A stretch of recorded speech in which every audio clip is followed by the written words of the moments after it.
Usted está a punto de sumergirse en los misterios de nuestros océanos y en el fascinante mundo de los acuarios marinos. Esto es Acuariofilia Marina, un mundo marino en la radio gracias a la Asociación Costarricense de Acuariofilia Marina, una organización sin fines de lucro comprometida con el acuarismo responsable y profesional. ¿Qué tal, amigos de Monumental, la radio de Costa Rica? Gracias por estar con nosotros en Acuariofilia Marina, un programa de la Asociación Costarricense de Acuaristas Marinos que busca ser una ventana para concientizar a las personas que nos escuchan a través de las ondas radiales de los diferentes esfuerzos de conservación, tanto en el ámbito nacional como internacional, conservación en términos de nuestros recursos naturales, con mucho énfasis en nuestros recursos marinos. Y también busca concientizar a las personas que han decidido tener una pecera en su casa, ya sea de agua marina o agua dulce, para que le den la mejor calidad de vida a los seres vivos que tienen en esas peceras. Hoy damos las gracias al Creador porque nos ha dado el don de la vida y porque nos permite tener una semana más Acuariofilia Marina, acompañado de don Roger Lizano Soto en el Control Master Monumental y don Hernán Sofeifa, que nos acompaña también en esta mañana. Buenos días, don Hernán. Muy buenos días, Ricardo, y muy buenos días a usted que nos escucha desde su casa, de su lugar de trabajo o en sus vehículos. Bienvenidos a este programa de Acuariofilia Marina de Radio Monumental. Hoy con un tema para nuestros amigos de acuariofilia que tienen su pecera en su casa y que probablemente el día de hoy están haciendo mantenimientos. Un tema que nos los han pedido muchas veces, Ricardo, y a veces nos hemos tratado de escapar, evitar tocar este tema. Vamos a procurar hoy hacer nuestro mejor esfuerzo para comunicarlo correctamente, y es el tema de la iluminación. Aquí quiero yo hacer una separación de temas. Una cosa es la coloración de los corales, donde sin duda alguna la iluminación juega un rol muy importante. Luego está la iluminación per se. Y como es un tema rudo, hoy nos trajimos nuestros refuerzos. Pesos pesados. Nos trajimos nuestros refuerzos, igual que la semana pasada, y nos acompañan en cabina don Luis Bonilla, don Carlos Bustos y Dagoberto Ramírez. Buenos días, señores. Buenos días a todos. Buenos días. Buenos días, don Ricardo y don Hernán. Muchas gracias nuevamente por estar acá en el programa y esperando poder aportar y compartir con todos ustedes y con las personas que nos escuchan. La iluminación es un elemento importantísimo si tenemos un acuario de solo peces o un acuario mixto. También si hemos decidido tener corales, inclusive en los acuarios de agua dulce también se tiene la luz. ¿Por qué es importante tener una lámpara sobre el acuario, señores? La iluminación juega un rol bastante importante en nuestros acuarios. Empecemos por un aspecto. La iluminación afecta parámetros en el agua, por ejemplo el pH. El pH tiene fluctuaciones durante el día. Encontraremos el punto más alto de pH justo antes de que la luz se nos apague y el punto más bajo de pH justo antes de que la luz se nos encienda. Perdón, entonces, hago nada más para aclarar. Producto de la fotosíntesis. De la actividad fotosintética. Exactamente. Y no nos confundamos. Hay actividad fotosintética no solo porque tengamos la zooxantelas en los corales o porque tengamos macroalga en un refugio.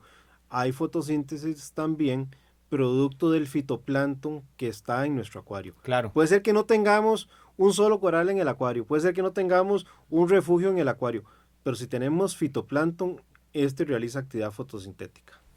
Entonces, desde ahí es tan importante la iluminación del acuario. Ahora bien, si partimos con los peces, los peces tienen su actividad diurna y su actividad nocturna. Además de que muchas de las pigmentaciones de los peces se les fijan a través de iluminaciones bastante fuertes. Y por último, los corales. El coral es un organismo en su mayoría fotosintético. Hay especies que no requieren luz, pero la mayoría que tenemos en nuestras casas, su alimentación basa de un 80 a un 90% la fotosíntesis. Entonces tener una buena lámpara nos marca muchísimo la diferencia entre tener éxito y no tenerlo.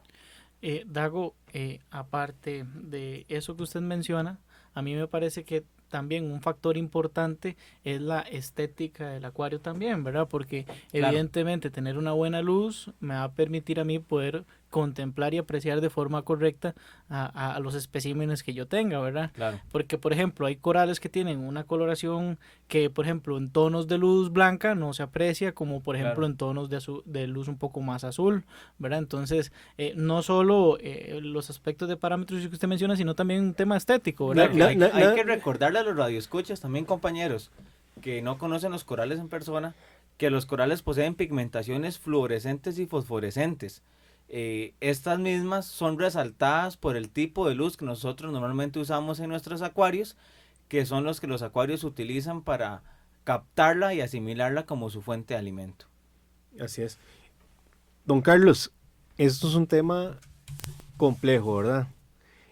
Más allá de un tema estético, hay razones de carácter funcional, biológico, químico, que hacen relevante una adecuada iluminación. ¿Qué en esta experiencia tuya, cuál ha sido lo más relevante para vos en la escogencia de la luz? Yo sé que tenés corales, pero yo sé que has investigado. Recientemente pasaste de LEDs y lo combinaste con T5. ¿Podemos hablar un poquito, tal vez que nos ayudes para comentarle a los radioyentes cuáles son los tipos de iluminación que podríamos encontrar comúnmente en el acuario? Sí, don Hernán, bueno, personalmente yo he tenido desde las luces que le llaman chinas o hechizas hasta las, digamos, casi que las que uno llama top del mercado.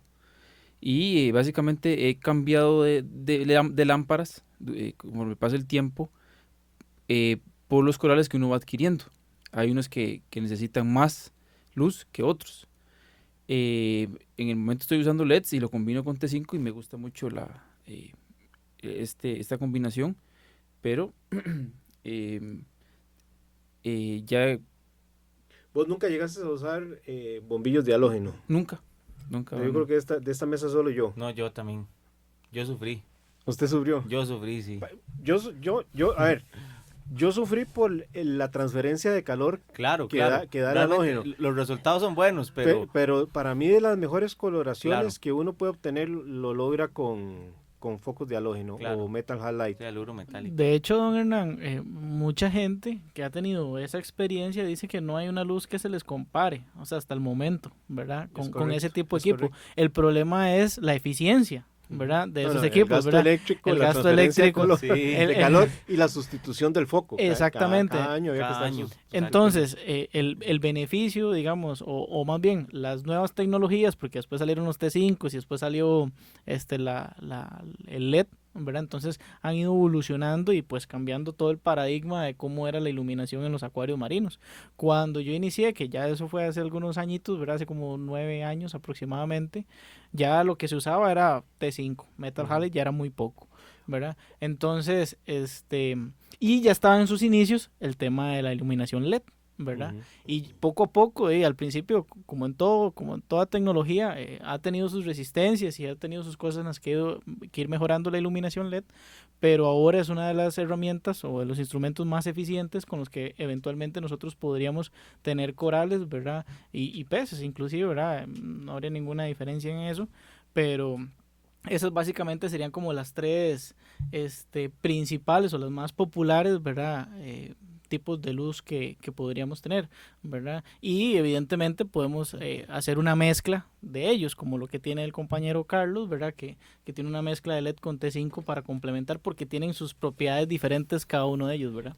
Yo por eso decía al inicio, hoy vamos a entrarle a un tema que es muy complejo. Yo creo que este primer programa tendría que ser dedicado a una iluminación básica, porque el tema que nos aporta Carlos de T5 con LEDs tiene que ver mucho con coloración, pero eso yo creo que va a tener que quedar para un programa más adelante.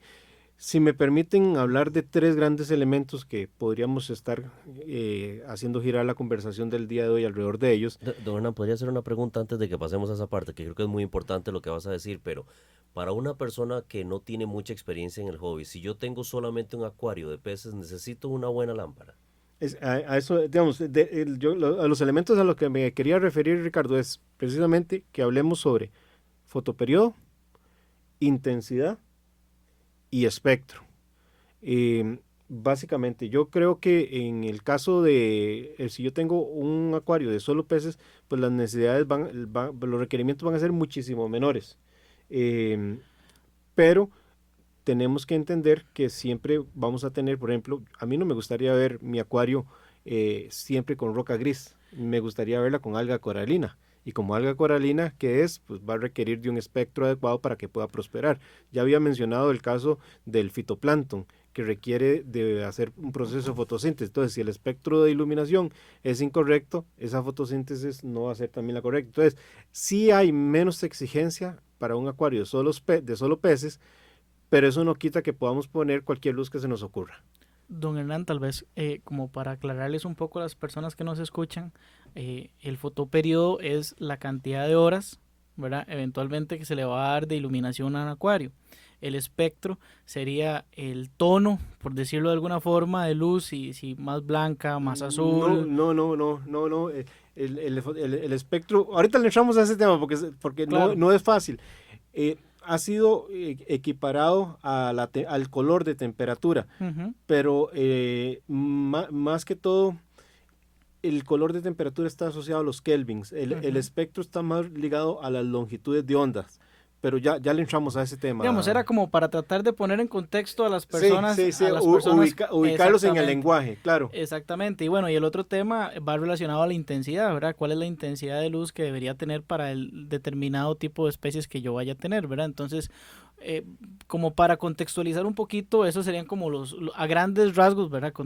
Un aspecto tal vez menos técnico, por decirlo de alguna forma, a lo que queremos llegar a conversar con ustedes. Y es que lo que hace difícil el tema, Luis, es que es muy técnico. Es decir, si hablamos de espectro, inevitablemente tenemos que meternos en temas de carácter muy técnico, lo que es una longitud de onda. ¿Por qué? Porque hay corales que prefieren una determinada longitud de onda y otros que no. Pero bueno, ahorita le vamos a entrar al tema. Yo quisiera poner una analogía. Si pudiéramos ver el tema de la iluminación como si fuera, ahora que estamos en época de invierno, como un aguacero, creo que todos tenemos la experiencia de que hemos estado en el centro del aguacero y ahí es aguacero tupido, gota tras gota, pero conforme nos vamos alejando de ese centro del aguacero, y a veces llegamos a un río, por ejemplo, y como que el agua se corta, pero viene en disminución, ¿verdad? Ya conforme nos alejemos de ese centro del aguacero, la lluvia es menos intensa. Es exactamente lo mismo que sucede con la iluminación que hoy día usamos con las lámparas LED. Las lámparas LED son estrictamente focales, es como si pusiéramos un foco. Tienen un centro de mucha iluminación, pero conforme nos vamos distanciando, no es la misma iluminación. Entonces, ¿qué quiero decir con esto? Que si yo tuviera una planta y esa planta todos los días estuviera bajo el foco de mayor aguacero, puede ser que esa planta se me pudra, se me dañe por exceso de lluvia. Hay otras plantas que no, que viven mejor con excesos de agua. Y hay otras plantas que es el agua rara vez, de vez en cuando. Lo mismo nos vamos a topar con nuestros corales. Entonces, en el caso de los corales, el saber cuál es el tipo de coral, dónde debemos de ubicarlo en función de que reciba más o menos esa intensidad, ya que estamos hablando de la intensidad de iluminación, es fundamental. Luego hay otro tema en lo que es la intensidad, es que el coral pues realiza un proceso de fotosíntesis y si le damos un exceso de iluminación o de intensidad en ese aguacero torrencial, él deja de hacer el proceso de fotosíntesis. Hay un momento que varía de especie en coral, en variedad de coral, y entra en una fotoinhibición, es decir, deja de producir fotosíntesis y al dejar de producir fotosíntesis, deja de darle alimento al coral. Eso es muy interesante, don Hernán, porque yo cuando estaba iniciando en el hobby, en algún momento yo me puse a pensar por qué, o sea, si los corales crecen con luz, ¿por qué no le dejo la luz prendida a las 24 horas? Y el coral va a crecer eternamente, ¿verdad? Y yo decía, pero no, hay un ciclo. los animales, al igual que las plantas, necesitan un día y una noche porque realizan procesos internos, químicos y biológicos diferentes, en esas diferentes etapas del día, ¿verdad? Y es lo que comentaba Dago, de por ejemplo, cómo varía el pH por esos mismos procesos químicos y biológicos que realizan los especímenes que nosotros tenemos dentro, ¿verdad? En la parte de lo que, bueno, no sé, señores, ustedes quieren agregar algo más en lo que es intensidad. Que pasemos tal vez ahora a otro, que es el fotoperiodo. Para dejar el tema de espectro al final, porque es un poquito el más complejo, Sí, yo claro. quisiera ir dejándolo como hacia la segunda mitad del programa. Fotoperiodo, señores, aquí encontramos también gustos y sabores, ¿verdad? Claro. Hoy día las lámparas permiten hacer una manipulación, son tan programadas que vos le decís, bueno, arranque con un ciclo determinado, vaya por 2 horas subiendo intensidad, arranque solo con un determinado color o varios colores en una X intensidad. ¿Qué podemos hablar de, cuál es el promedio que ustedes recomendarían de fotoperiodo? Acá yo lo que recomendaría sería de 8 a 11 horas diarias, dependiendo del tipo de lámpara y las especies que vayamos a mantener. Antes se manejaba una regla que era de 8 a 10 horas para coral suave y de 10 a 12 para coral duro. Ahora usted lo acaba de decir muy claro, muy explícito. Los tipos de lámparas ahora tan configurables ayudan a poder extender o disminuir un poquito la cantidad de horas de luz. Sin embargo, hay que tomar en consideración que los corales necesitan dormir, ¿verdad? Hay procesos fotosintéticos nocturnos que se deben realizar, procesos de alimentación también que se realizan en la noche y por ende tenemos que apagar las luces. Vos, Luis, Carlos, ¿cómo trabajan ustedes el fotoperiodo? Realmente, bueno, como lo mencionaba Dago, yo uso aproximadamente unas 11 horas de iluminación, ¿verdad? Tengo corales duros, tengo corales suaves, tengo SPS y LPS que van dentro de los duros. O sea, es un acuario de arrecife mixto, por decirlo de alguna forma, ¿verdad? Por los tipos de especímenes. Pero, y en esas 11 horas no es que, por ejemplo, la mía enciende, qué sé yo, a las 10 de la mañana, por darles un ejemplo. Y no es que a las 10 de la mañana ya enciende con todos los canales de la luz encendidos o a toda potencia, por decirlo de alguna forma, sino que gradualmente va desde tonos más, o sea, desde una intensidad más baja, va creciendo poco a poco hasta que llega a una etapa donde sí tiene como la mayor exposición de luz, ¿verdad? Y después, ya cuando llega la noche, se empieza a reducir para terminarse apagando, ¿verdad? Básicamente lo que uno trata de simular con eso, de después sus condiciones naturales de cómo sería eventualmente en el mar, ¿verdad? Que sale el sol, hay una intensidad de luz, llega a mediodía con su grado de intensidad mayor y eventualmente, bueno, el atardecer y ya en la noche. Una de las bondades que tienen algunas de las luces que tenemos es que nos permite inclusive hasta hacer fases lunares y dejar ahí cosas ahí muy llamativas, ¿verdad? Que Luis, eventualmente y eso que son estás útiles. diciendo es buenísimo, porque yo quiero aprovechar el momento por lo menos para reconocer el aporte que hace la acuariofilia marina al rescate de los arrecifes coralinos. Hoy por hoy, la reproducción sexual que se hace en institutos y en algunas granjas, no fragmentada, la reproducción sexual de los corales es gracias al equipo que ha aportado la acuariofilia marina.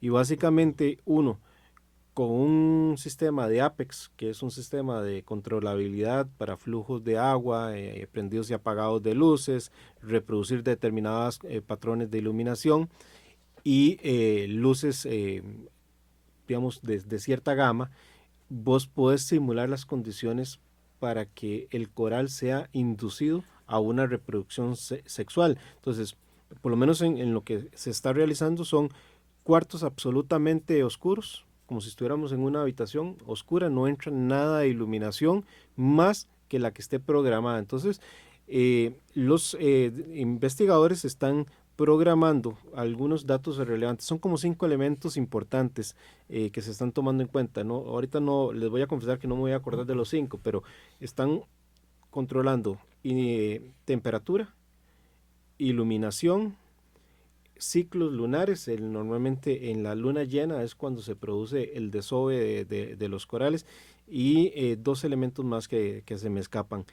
Por medio de esta controlabilidad se programan los atardeceres, el amanecer y el atardecer, y los ciclos lunares. Y dependiendo de la región de donde venga el coral, se hace un research, una investigación sobre las temperaturas. Entonces es para las épocas de abril que se produce luna llena, cuáles son las temperaturas que se acostumbran tener. Entonces, estos sistemas automatizados ajustan temperaturas, ajustan los ciclos lunares, ajustan el amanecer y el atardecer, y se está induciendo al desove de los corales. Y eso no sería posible si no es por la existencia de los equipos de acuariofilia que hoy tenemos. Sí, bueno, estas herramientas supongo que nacieron con el objetivo de podernos dar a nosotros como acuaristas, ¿verdad? Como consumidores, por decirlo de alguna forma, las condiciones más cercanas a lo que es la naturaleza para poder apreciar nuestros especímenes, pero efectivamente pueden ser utilizados por la ciencia, ¿verdad? Para poder inducir y estimular más que todo la reproducción sexual, que en cautiverio realmente es complicado. Ahora más de uno de nosotros ha querido que eso se diera o que sucediera en nuestros acuarios, pero realmente es difícil. La manutención posterior también es complicada, no solo pensando en corales, sino también, por ejemplo, en peces, ¿verdad? Por ejemplo, recuerdo que Dago en algún momento estuvo criando peces bangay y payasos también. Bueno, y eso es todo un reto, ¿verdad? Para criarlos en cautiverio, ¿verdad? Y yo siempre soy del concepto de que un pez criado en cautiverio es uno menos que va a salir del mar, ¿verdad? Entonces, siempre es un beneficio para los ecosistemas y para nosotros como acuaristas, ¿verdad? Que se puedan ir desarrollando todas estas técnicas. ¿Ustedes han visto casos en los cuales con la intensidad de la luz, en lugar más bien de beneficiar a los corales y alimentarlos, les causamos un daño con una configuración incorrecta, con demasiada intensidad de luz? Claro, Sí, aunque compremos las mejores lámparas del mercado y las más costosas, no quiere decir que las pongamos y ya, ¿verdad? La lámpara tiene que seguir un patrón de frecuencia de onda, de intensidad, que sea agradable según el tipo de coral que tengamos en nuestros acuarios. Entonces, aunque yo tenga las lámparas más caras y las mejores, no quiere decir que aunque las puse, las conecté y ya me vaya a servir. Sí, eso está ligado al elemento 1, la primera pata del banco, que hablaba de lo que es la intensidad. No solo por el hecho de que se te produzca una fotoinhibición, sino porque también quemas al coral. Un coral lo podemos quemar por un exceso de iluminación, y eso se agrava si además de exceso de iluminación tenemos pocos nutrientes, sean fosfatos y nitratos en el acuario. Entonces tenemos un coral con un alga zoosantela muy famélica, entonces debilitado, y además con un exceso de aguacero cerrado, claro, digámoslo así, que lo está afectando. Esto, bueno, creo que en la mayoría de los programas lo mencionamos, pero es que realmente es como un pilar del acuarismo, y es que para casi cualquier cosa hay que investigar. Uno como acuarista responsable tiene que informarse, tiene que saber bien cuáles son los especímenes que tienen, cuáles son las características que tienen, cuál es el equipo que yo puedo adquirir, cuál es el equipo que tengo, ¿verdad? Y poder así pues sacarle el mayor provecho posible, pero requiere de un ejercicio responsable de decir, bueno, tengo esto y puedo hacer esto y puedo tener estos especímenes, ¿verdad? Entonces, como siempre, como regla básica del acuarismo básicamente es investigar, ¿verdad? Sobre la información o los materiales o las cosas que necesito para poder dar las mejores condiciones a mis especímenes. Como muy bien lo decía usted, Dago, no necesariamente tener el mejor equipo me va a dar los mejores resultados. Podría ser que sí, pero podrías conseguir también muy buenos resultados con otros equipos si tienes el conocimiento adecuado. Y hay que saberlo usar. Así es. ¿Hemos visto algún efecto negativo en los acuarios que solamente tienen peces y la lámpara también está mal configurada? ¿Qué creen ustedes? Bueno, sí los hay, Ricardo.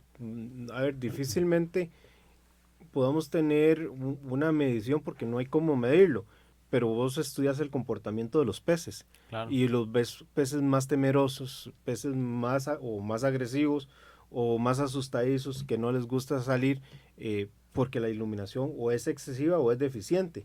y tenemos que entender que esos peces vienen de un hábitat donde ese hábitat, por ejemplo, si es un arrecife, hay una iluminación correcta. Si son peces de agua profunda, pues la iluminación no es la misma del arrecife. Entonces, nuevamente pasa por lo que hablábamos la semana pasada de saber escoger los peces.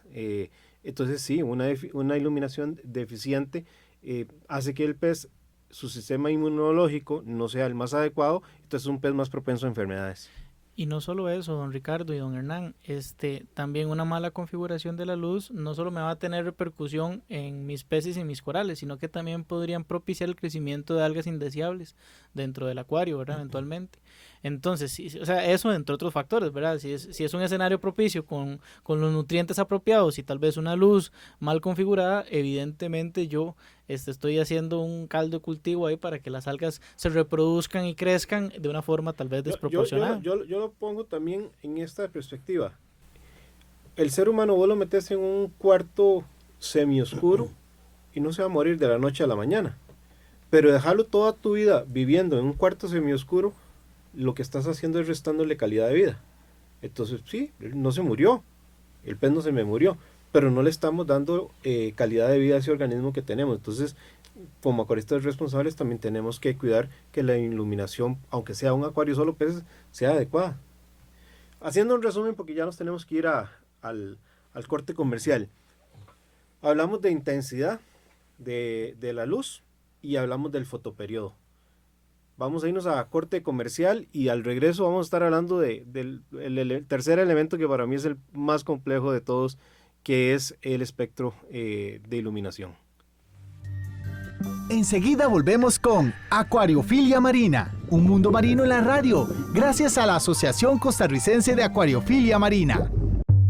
Exploremos juntos las fascinantes formas de vida que habitan nuestros mares y acuarios marinos. Acuariofilia Marina está de vuelta. Muy buenos días, regresamos después de este corte comercial para darle seguimiento a un tema complejo, como lo hemos estado señalando a lo largo del día, que consiste en la iluminación básica. Y aun cuando estamos hablando de conceptos básicos, no deja de ser un tanto complicado poder explicarlo de la forma correcta para que sea digerible por todos los amigos que nos escuchan. Hablamos antes de irnos al corte comercial de lo que era la intensidad y lo que era el fotoperiodo, y ahora vamos a entrar en la tercera pata del banco, que es un poquito más complicada porque tiene que ver con el espectro.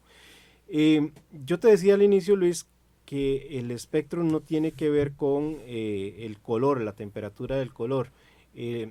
La temperatura del color, o lo que se conoce como grados Kelvin, tiene que ver como un cuerpo negro a la hora de calentarse produce un determinado color.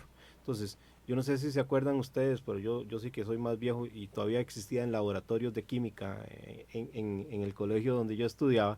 Cogíamos el mechero y el mechero lo prendíamos y podía producir un tono más azul o más anaranjado según ciertos elementos que uno le pusiera, y según el calor que estaba produciendo ese mechero producía un color. Entonces el Kelvin tiene que ver con eso, está asociado a el color que nosotros vemos, y por eso cuando uno dice 2000 kelvins o 2000 K, está hablando de un color que se identifica al rojo.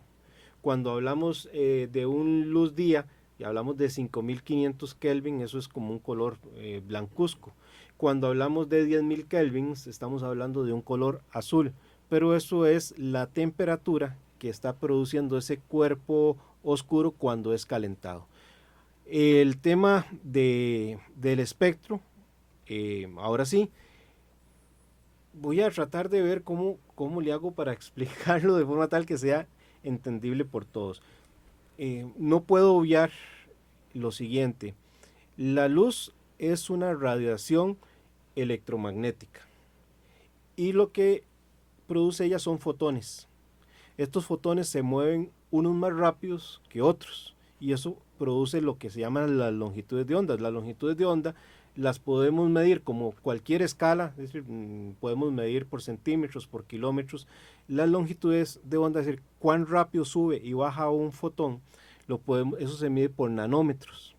Entonces, las longitudes de onda, por poner un ejemplo, conforme más lentas sean, nos van a producir un color más rojo. Más rojizo. Conforme más rápido se mueve ese fotón, y entonces la longitud de onda va a ser más azulada. Y en esos extremos vamos a tener ciertos colores dados porque ese fotón se está moviendo más rápido o más lento. Entonces, cuando uno se va al espectro radioeléctrico, uno encuentra que hay una parte que es visible al ojo humano. Bueno, en el espectro radioeléctrico tenemos las frecuencias de microondas, las que se usan para la comunicación de telefonía celular, los rayos X, las rayos ultravioleta, todos esos están en una longitud de onda, y eso significa fotones que se mueven a cierta velocidad.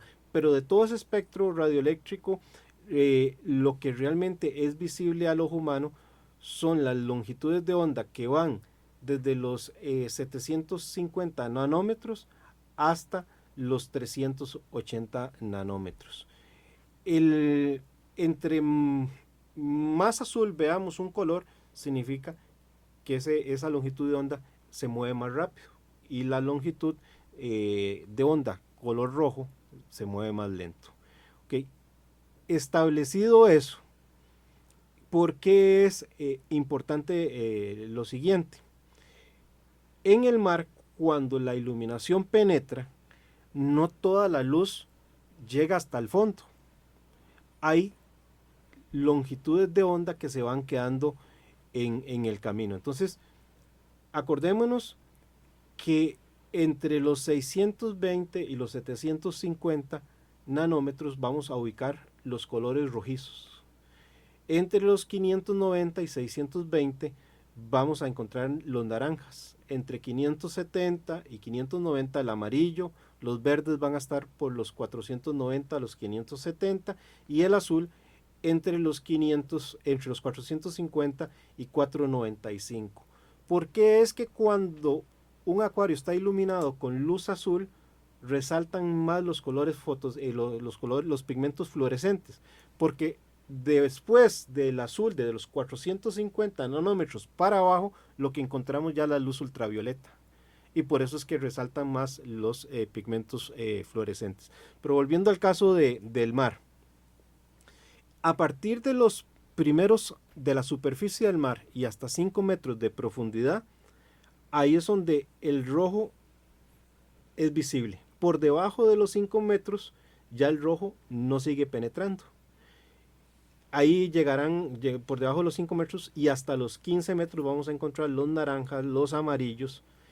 Por debajo de los 15 metros y hasta los 30 metros vamos a encontrar los verdes, y por debajo de los 30 metros los de la longitud de onda azul.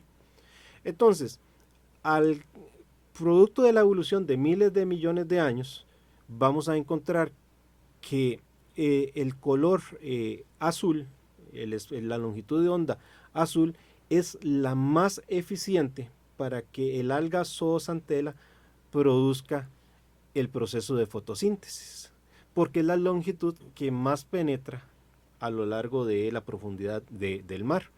Entonces, hay corales en las partes más profundas, de 30 metros, de 25 metros, que han aprendido a utilizar de mejor manera la longitud de onda del espectro azul, de aquellos 450 a 495 nanómetros.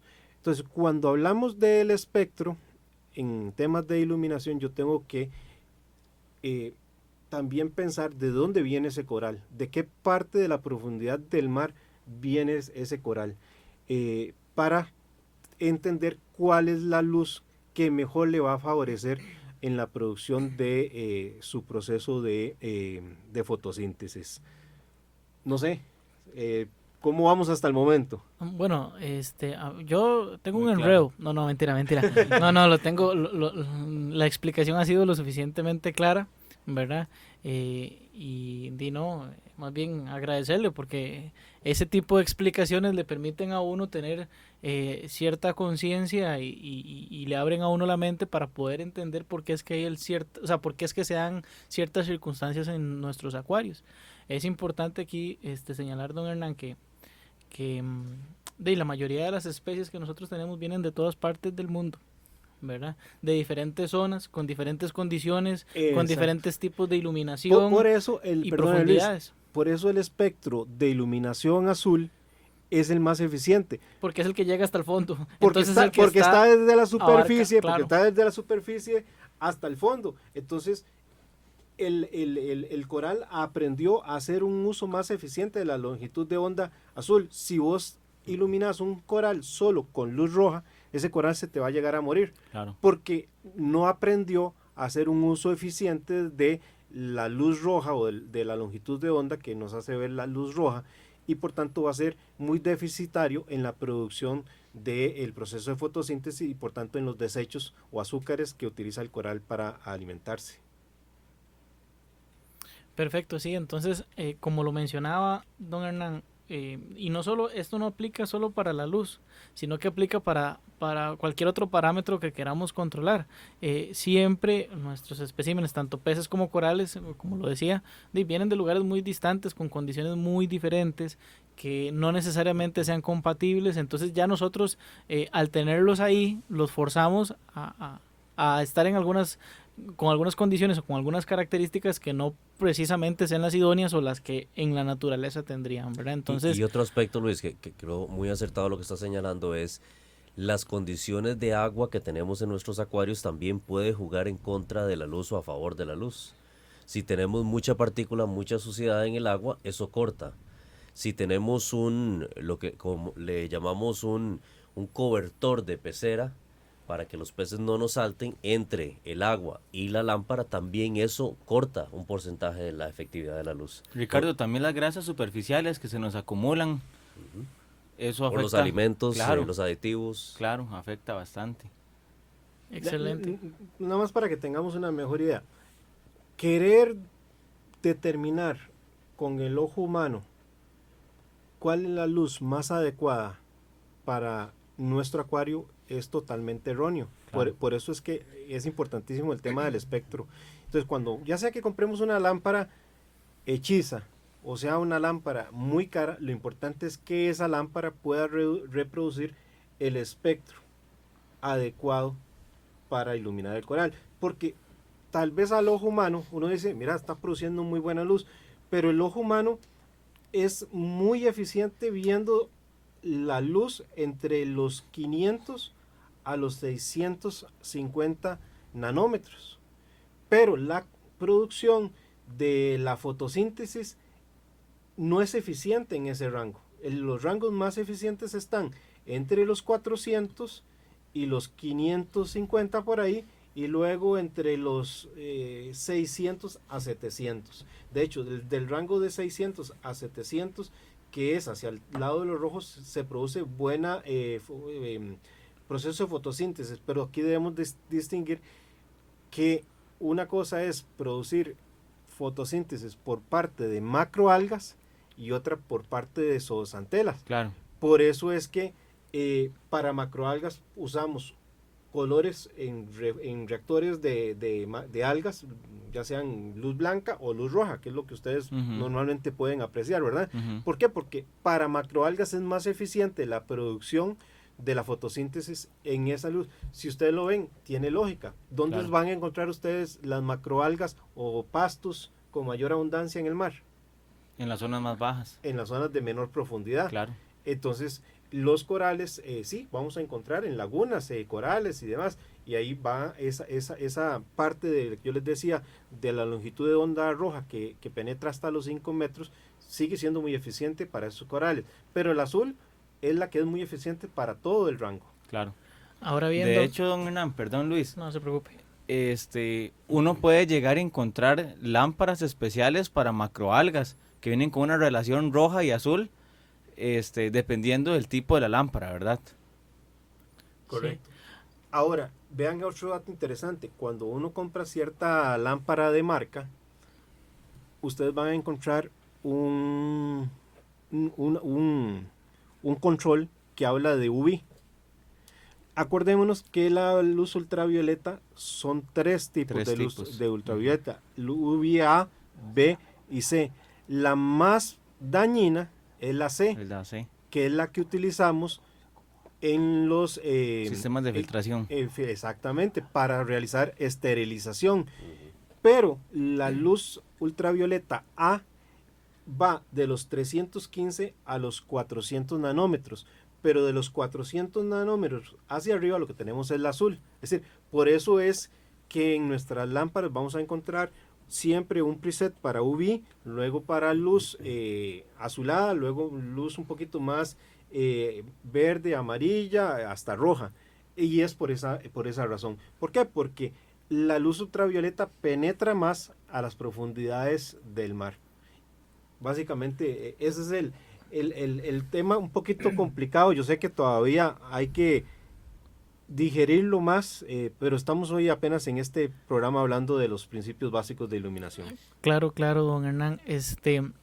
Bueno, aparte de poder controlar la intensidad de la luz, y estas cosas que mencionábamos, también podemos hacerlo por medio de nuestros corales, dependiendo de la ubicación en donde las pongamos dentro de nuestro acuario. Así va a ser eventualmente cuál es la cantidad de luz que le va a llegar, y eventualmente, dependiendo del tipo del coral, podríamos ubicarlos en determinadas posiciones para poder obtener beneficios.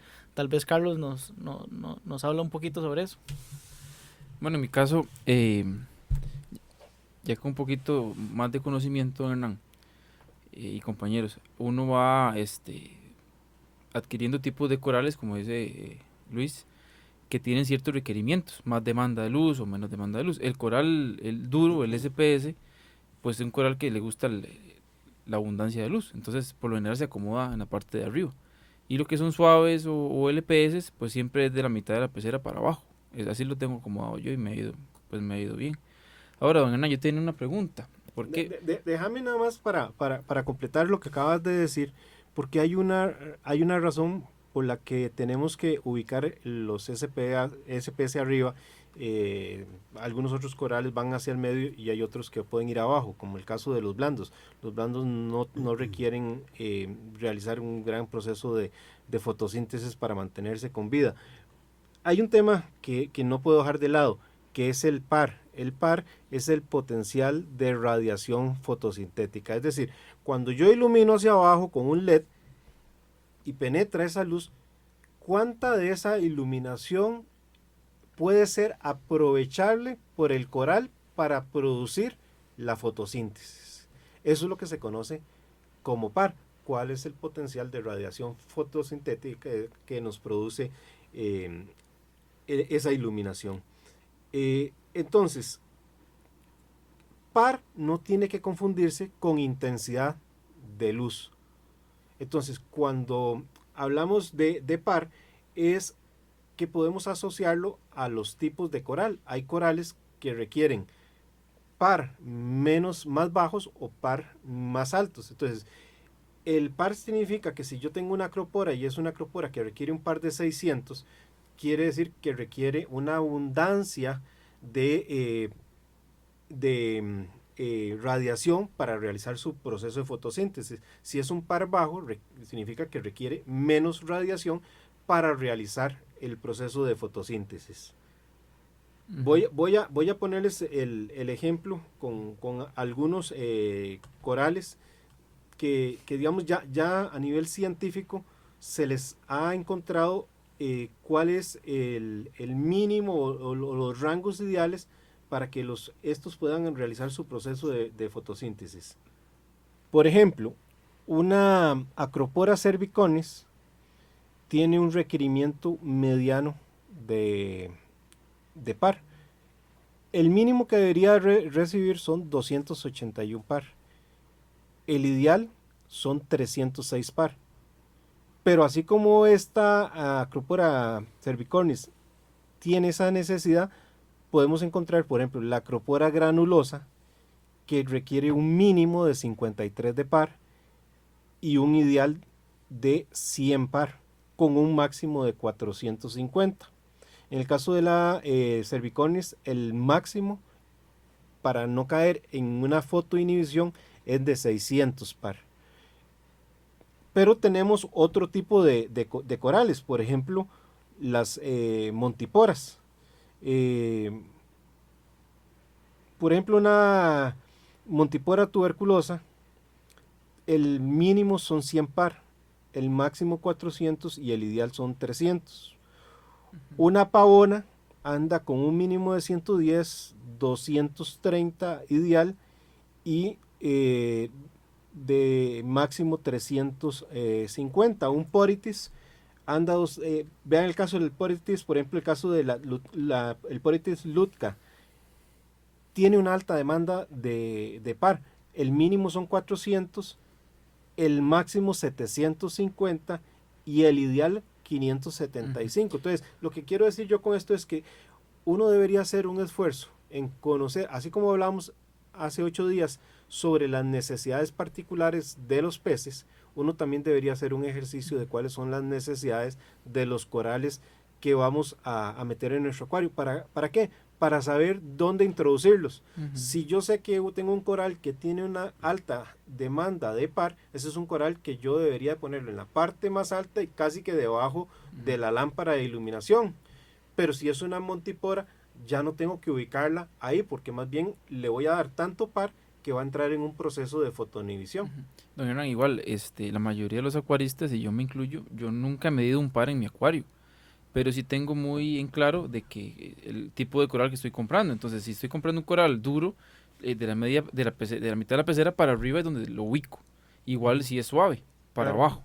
Entonces, te voy a decir por qué, porque muchos de los fabricantes, cuando vos compras tu lámpara, te van a decir, ubique la lámpara a tanta altura con respecto a la superficie, y te van a dar una gráfica que reproduce el espectro. Correcto. Y te van a decir, ok, si usted se retira 10 pulgadas, ya no va a recibir tanto par, sino va a recibir esto. Entonces, a ver, no es que es absolutamente necesario tener un lector de par, porque una buena lámpara, aunque sea barata, hay 3 cosas que siempre debería de venir en su información. ¿Cuál es el espectro? ¿Cuál es la posibilidad de intensidad que ella genera? Y luego la controlabilidad, precisamente para no meter más blancos de la cuenta o más azules de la cuenta, o hacer una configuración que venga de fábrica para desarrollo de color o desarrollo de coral, según se quiera. Yo que había tomado un extracto en internet de una información del par, donde dice que el coral SPS se mantiene bien en un par de 200 a 400. Anda andando con la media. Exacto, que te acaba de dar. Exacto, un LPS de 50 a 200 y un coral suave de 25 a 125. Es correcto. Entonces, creo que estos 3 elementos que hoy hemos conversado son importantes, por lo menos, tal vez no para que alguien diga con el programa de hoy lo domino, pero sí que entendamos que la iluminación pasa por 3 elementos importantes: fotoperiodo, intensidad, que no es lo mismo que par, y espectro de iluminación. Quizá recapitulando un poquito sobre la importancia de la iluminación, ¿verdad? Como lo atinaba Dago al principio del programa, es que es una fuente de alimentación de los corales, ¿verdad? Principalmente. Entonces, si nosotros no brindamos una correcta iluminación, estamos básicamente teniendo a dieta, ¿verdad? Por decirlo popularmente, a nuestros especímenes, y no vamos a obtener los beneficios, o por lo menos el escenario ideal del tener estos especímenes. ¿Cuáles son las cosas que pueden salir mal? Bueno, por ejemplo, que no me crezcan los corales, por ejemplo, que no tengan la coloración apropiada, que eso nos podría dar para todo un programa, ¿verdad? Pero parte de las razones por qué mis corales no se ven como se le ven a otra persona, aunque sean el mismo y vengan de la misma madre, es porque tal vez la iluminación no es la apropiada, no le estoy dando el par apropiado, o simplemente la intensidad, o qué sé yo, el fotoperiodo no es acorde a las necesidades que tenga ese coral de alimentación, ¿verdad? Entonces, siempre considerar la iluminación como un factor esencial si yo quiero tener éxito en la manutención de los corales. Y para los peces, pues también es necesario, principalmente porque ellos como seres vivos tienen su proceso de día y de noche, una etapa de descanso y otra etapa más de actividad donde se tienen que alimentar, ¿verdad? Y eventualmente necesitan de esas dos etapas, ¿verdad? Entonces, es un factor clave dentro de nuestros acuarios que hay que tener siempre en consideración, no dejar de lado y eventualmente, por lo menos desde mi perspectiva, la mejor iluminación que yo le pueda dar, sustentada con investigación y con conocimiento, siempre va a ser una buena inversión. Yo iba a tocar justamente ese punto. Ok, cuando hablamos de una buena lámpara, estamos hablando de que lo barato sale caro, ¿verdad? Y desafortunadamente las buenas lámparas que adquirimos para nuestras peceras no son muy baratas que digamos. Y eso se debe a que los LEDs de buena calidad tienen un costo elevado. Y las compañías que fabrican las lámparas invierten ya sea para fabricar su propio LED o al menos para conseguir un LED que cumpla con estas especificaciones y características que acabamos de decir. Dago, es que ese es el punto. Un LED barato no necesariamente nos entrega ese espectro que ocupamos. Exacto, uno lo ve muy brillante. Puede ser que se acerque al espectro ideal de longitud de onda azul, pero no es lo mismo acercarse a estar ahí que estar ahí. Exacto. Entonces, obviamente, hay costos. Claro, y ahí es donde la gente muchas veces se acerca a una tienda y quiere que el dependiente le diga que con una lámpara de 50,000 colones o menos va a lograr resultados y con una lámpara de 400 o más dólares, ¿verdad? Entonces ahí tomar en consideración de que una buena lámpara, que cumpla con las condiciones espectrales y de potencia, va a tener un costo muchísimo mayor a una lámpara que fue fabricada con condiciones bastante más normales. Yo por eso siempre digo, si usted va a comprar una lámpara, primero revise si la que le están ofreciendo tiene en el manual o en la caja el espectro de luz que da. Claro. Y simplemente vaya a internet y busque cuál es el espectro de luz ideal para un coral y haga el contraste. Si no ponen cuál es el espectro que está entregando esa lámpara, por alguna razón es. Claro. Adicional a esto, yo no quisiera descartar la posibilidad, y mucha gente lo hace teniendo peceras del bricolaje, ¿verdad? De construir sus propias lámparas para poder pues mantener estos especímenes. No quiere decir que esté mal, ¿no? Es una buena forma también de mantener el hobby y eventualmente también aprender un poquito sobre otras cosas, ¿verdad? Lo que sí recalco, como lo decía don Hernán, es que hay que investigar bien cuáles son las condiciones que se tienen que tener. La lámpara la puedes fabricar vos, pero si sabes comprar el LED correcto para producir el espectro. Exactamente, y eso es lo que les iba a decir. Hay páginas de internet donde consiguen LED de muy buena calidad, que es justamente del mismo fabricante. Son los proveedores de otras lámparas. Exactamente. Entonces uno puede fabricarlo. La cosa es usar la proporción y la cantidad para que los resultados que nos va a hacer nuestra propia lámpara sean cercanos a los que nos emitiría una lámpara de buena calidad. Bueno, muchachos, el tiempo nos ha ganado en esta mañana de sábado acá en Acuariofilia Marina. Hemos tenido un tema muy complejo, muy técnico, pero tan importante para los seres vivos que tenemos en estos ecosistemas cerrados que llamamos acuarios y que necesitan de la luz como un elemento imprescindible para poder crecer y reproducirse. Gracias por haber estado con nosotros en esta mañana. Les recordamos nuestras redes sociales. Nos pueden encontrar en Facebook a través de ASOCAMCR. Ahí está el Facebook de la asociación donde constantemente estamos subiendo información no solamente de nuestro hobby, sino también de esfuerzos de conservación nacionales e internacionales. Y también nos puede encontrar en nuestra página web www.asocamcr.org. Muchísimas gracias por estar en esta mañana con nosotros acá en Radio Monumental, la radio de Costa Rica. Le invitamos muy cordialmente a que continúe en compañía de la radio que tiene 90 años en el corazón de Costa Rica. Acuariofilia Marina, Un mundo marino en la radio, gracias a la Asociación Costarricense de Acuariofilia Marina.